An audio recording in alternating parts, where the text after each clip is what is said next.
Lui maîtrise comme personne l'art de la précision et des figures. Rencontre avec le vice-champion de France de billard artistique. Il a 44 ans et vit en Haute-Marne. Il est d'ailleurs le seul à pratiquer cette discipline dans le département. Il a livré les secrets de son art à Geoffrey Tridon et Marie Galland-Fontan.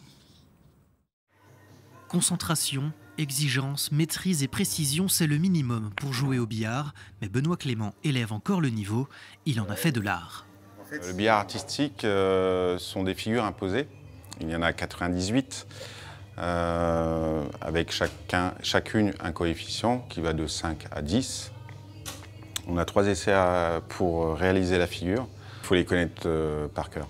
Et en plus de ça, connaître vraiment la quantité d'effets, la hauteur d'attaque, l'effet si on le met à gauche ou à droite, si on le joue au-dessus ou en dessous de l'habit. Et on doit connaître le coup par cœur. Cette discipline est l'une des 5 qui composent le billard français, mais les billardistes la boudent un peu. À l'Académie de Saint-Dizier, Benoît est le seul à y jouer. C'est le seul également de Haute-Marne.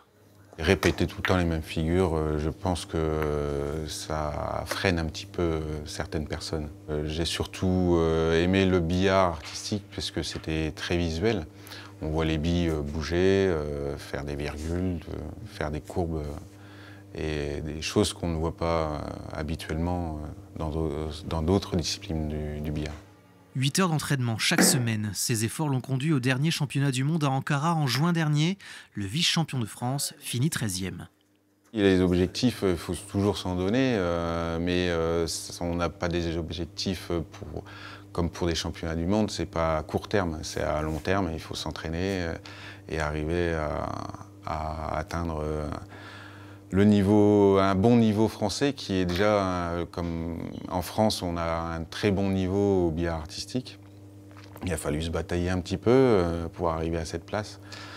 Et donc, j'en suis honoré. Depuis 20 ans, Benoît multiplie les coups et les figures pour atteindre la perfection du geste et de la trajectoire.